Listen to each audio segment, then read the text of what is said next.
Hey you guys, welcome back to Southern Latitudes. I'm Robin and I garden in East Central Florida. If you're in the Florida area, I am in Brevard County specifically, kind of close to the beaches and the Space Center and all that. We can watch the rockets from our house. So that's super cool. And as you saw in the last video, we have the migratory birds. They only were here for like 2 hours, 3 hours, and they were gone. They haven't been back since. They're still on the move. And that's why it's such a huge treat to me when I actually catch them here. I'm in the yard and whatever, and I'm able to photograph them and document that they've been here and just kind of take it in, because it is such a rare experience. It's kind of like when we owned a boat, you know, the dolphins would come up to the bow of the boat, and I always tell Jack, didn't matter what we were going fishing for, I was like, stop, we got to go back, or you know, wait for them to join up with us, because it's only for such a short time that you get to enjoy some of these nature experiences. And so, and I'm out here a lot, but you know, it still is rare. And who knows, they move south or west, you know, they probably come in because I saw a lot of snow way north of us, and then so they come down here with each front and they move a little further, and they're probably gone again. So speaking of which, we are getting a front today, and I was supposed to be running some errands, but I think the weather will be here within the hour or two, and I don't want to be caught on the interstate with that. So I thought instead we're going to switch gears just a little bit.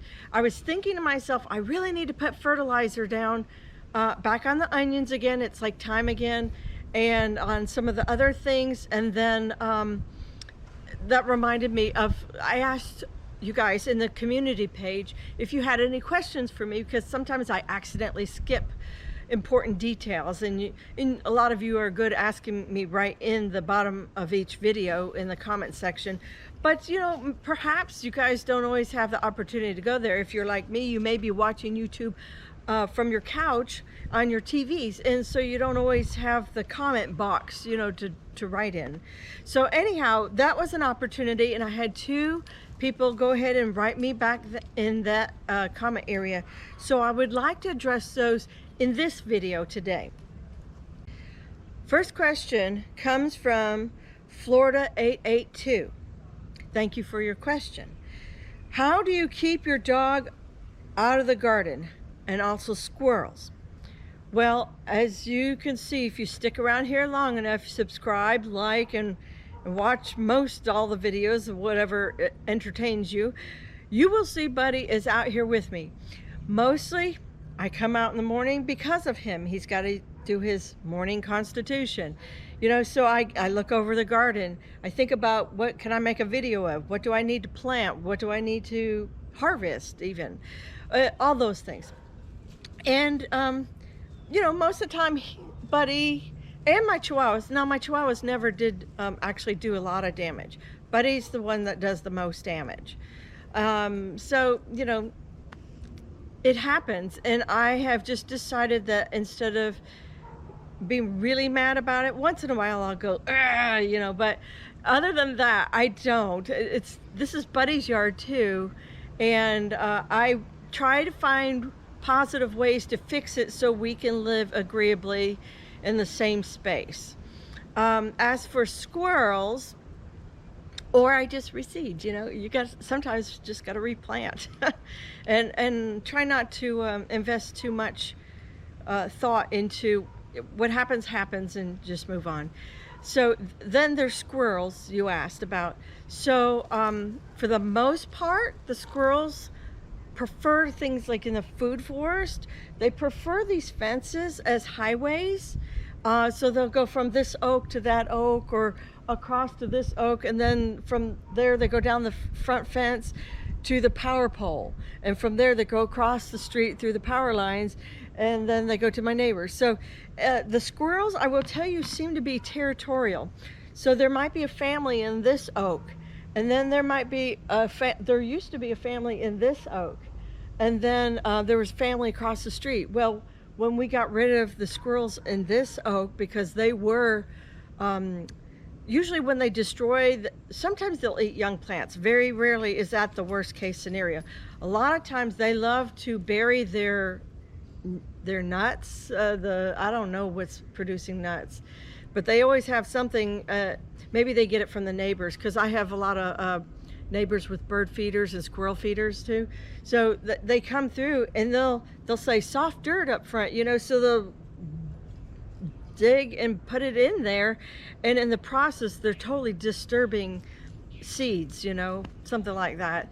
If I put any sunflower seeds in there, they're definitely, squirrels do that. So I try to, again, find a peaceable way where we can coexist, and I will try to, for the most part, not every time, but I will try to germinate my sunflowers inside my shed.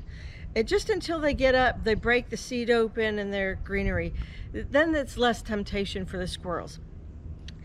One year, like 8-10 years ago, something like that, I didn't have all this yard yet, but I was gardening in the house garden. I had a beautiful 12-15 foot row of Roma tomatoes that were loaded. It might have been a determinate variety, I don't even remember now, but each plant was probably loaded with like 10 tomatoes each, all in the green stage, most of them in their full state, just waiting to go red. And I was so proud. It was like we were just having perfect tomato weather. It's kind of like this fall. And wow, I go out one morning, you know, with my animals, my dogs, and I look and I'm like, every tomato had like 2 teeth marks in it. I will tell you, I got very mad, and me and my little BB gun had a little shoot fest with, I got the one because I caught him right in the tomato cage. So I felt better like that. I got the little instigator. Hold on a second. All right, sorry about that. Buddy was, he's not really digging, but it seems like he found something. And he did that yesterday. He actually found a dead anole lizard, and it was making him mad that he couldn't get it to move. Anywho, okay, so I hope that answers it. Okay, so other critters, birds, I don't really have a problem with. I let them go in the garden. They're usually looking for ants, worms, the grubs. Sometimes I have seen them go, like, get in, sometimes, like last year, I had that melon that was right here, and that attracted some stink bugs and squash bugs and stuff. And so the birds were sitting on the cattle panel around it and eating the bugs off the bottom of the leaves. So they don't always do that, but they can do that. And so, you know, just make your yard bird friendly. I've never had, no, that's not true. I've had a couple bird pecks in tomatoes, but not really any other fruit or vegetables. So that's the longer answer of that. How to face your garden beds.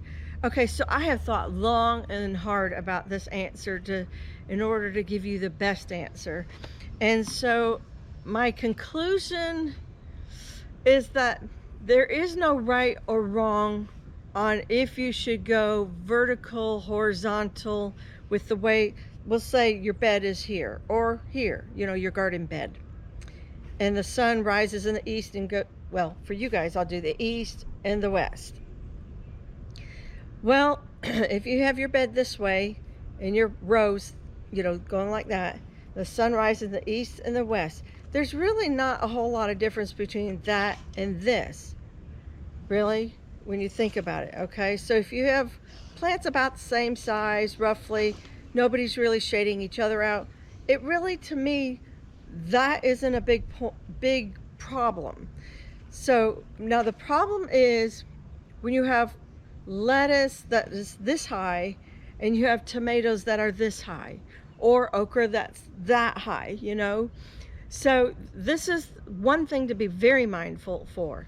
So let's go back to our garden plots, okay? If your garden plot faces north-south, and your sun rises in the east, sets in the west, and you have tall things versus small things, You always want your short things usually on the east side of your garden so they can get all that morning light and nothing is shaded on this side.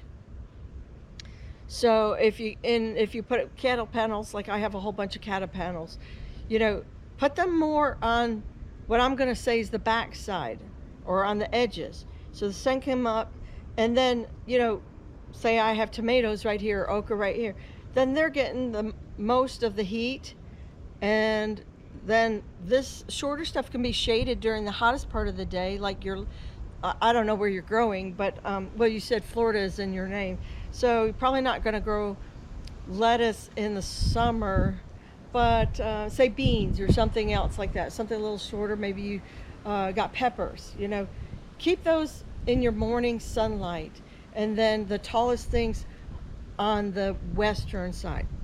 Now, if your garden is facing west and east, like that, like a horizontal, the sun comes up this way and sets this way, and your cattle panels are here, well, it doesn't matter so much in the summer, but as you know, in Florida, that's not our best growing season. Our best growing season is really from like September or October until about May, or things fizzle in June, right? So think about, your sun is going to be in the south part, right?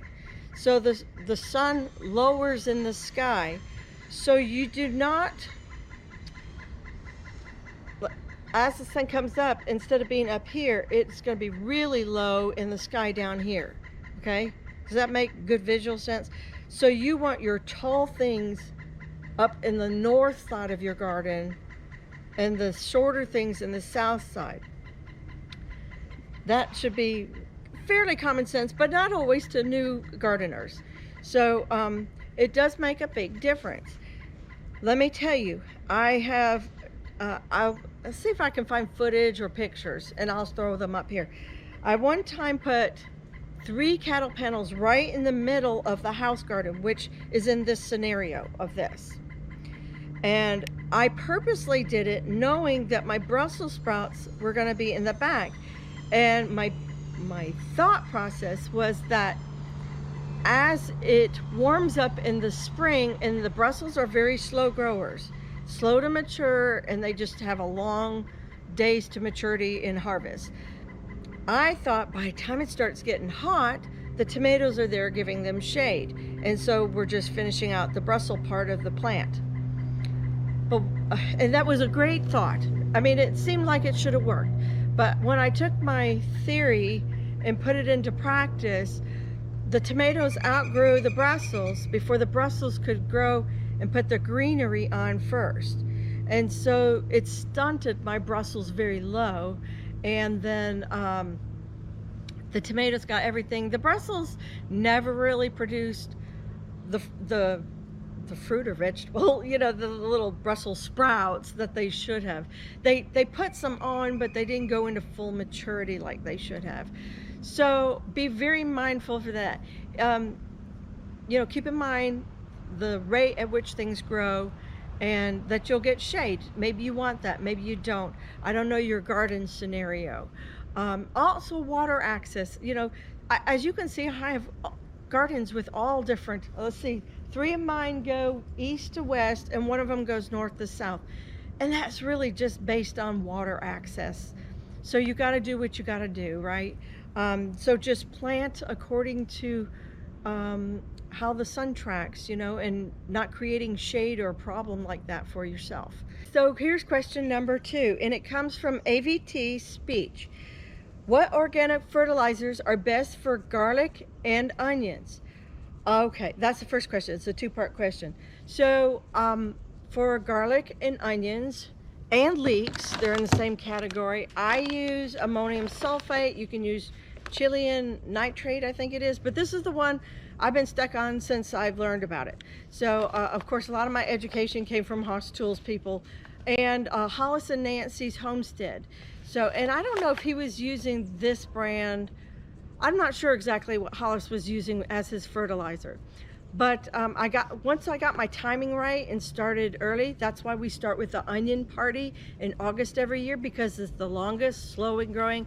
Of course, you overwinter it, it's just going to take forever because of that reason as well, but it's sort of a long crop. and it's a heavy feeder. It's a heavy feeder, and so I got very small onions, and oh man, my very first set of garlic, I did it in the wrong season, had no fertilizer. I got 1 to 2 bulbs in return for 1 bulb put out there. It was terrible, but I did come back stronger than the next year. My garlic was much thicker, but it still just didn't want to bulb out, and I think that was a timing issue on my part. Maybe I picked too soon, but it's still, I cut it up. It tastes like garlic anyhow. It was good. But when I started adding in, well, that year I did have this too. The onions were nice, but then I started picking varieties that were a little bit better last year and this year. And as you can see, I'm having a really good onion year again. And I have opted not to do garlic, only because I decided to use the space for things that grow better in Florida. Now, I have tried probably 6 or 7 different garlic varieties, and I just find myself frustrated. So for me, in my house, my yard, my scenario, my climate, I have opted to go to a special store where the products are more for like Spanish and Asian markets, and they'll sometimes sell you a lot of garlic for $5, right? I can't even buy the seed garlic for that. So what I do is I buy like 10 heads at a time, just throw it in the closet with my onions and potatoes. So I cheated, but I found that it gives me a lot more peace. If it doesn't give you peace, don't grow it. And that's also what happened with the Brussels sprouts this year.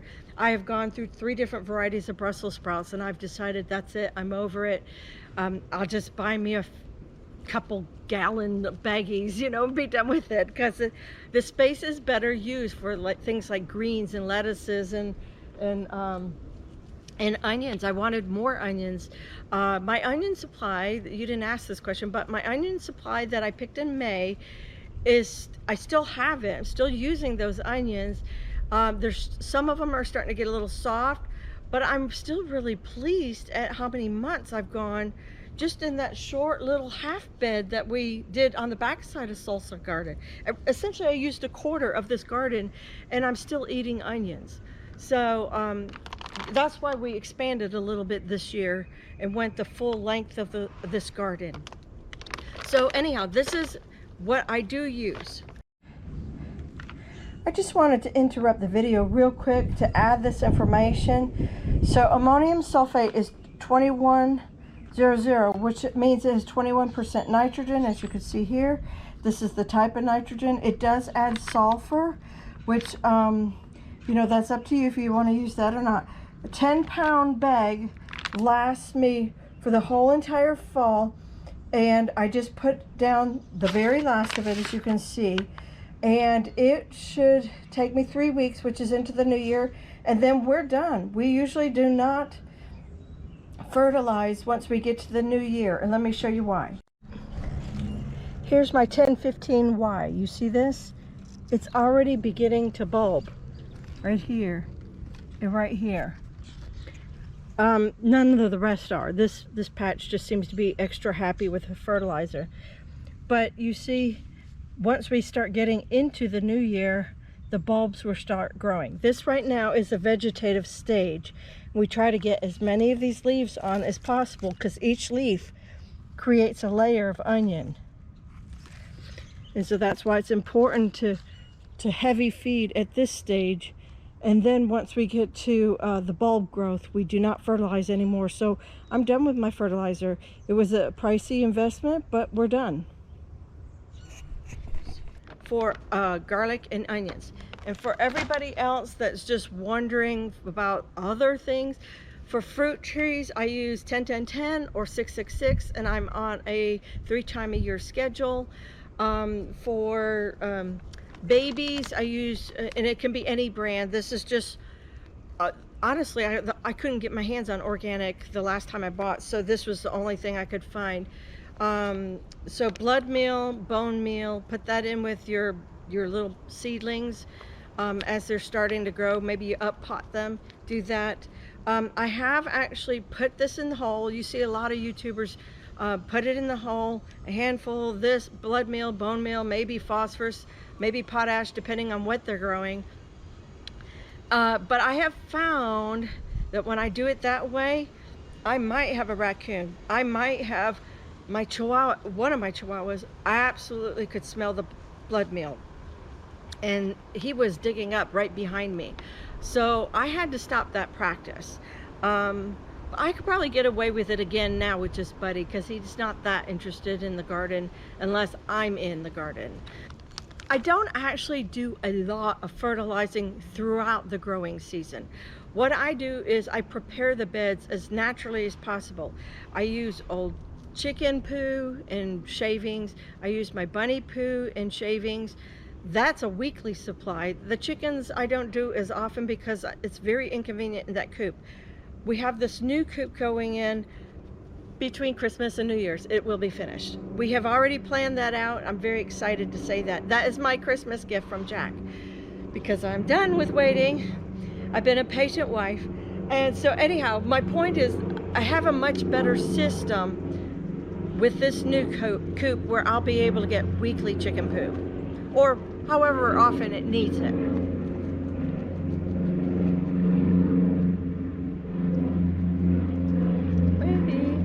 Waiting on the world to change. I love living under airport. So I use those methods. If you've been here long enough, you know that I love mushroom compost. But since this area's opened up, it went from $40 a yard to this spring it went to $60 a yard, plus a hefty $75 delivery fee. And it makes me mad, but you know, when I was starting new land, and I had really good first year luck because there was a lot of nutrition in the soil, but then that kind of waned the second year and third year. So I found I needed to supplement with the mushroom compost. You could do any organic compost. If you compost in your own yard, say you have a bin or something, feel free to do that. You know, a system set up, that would be ultimate and fantastic.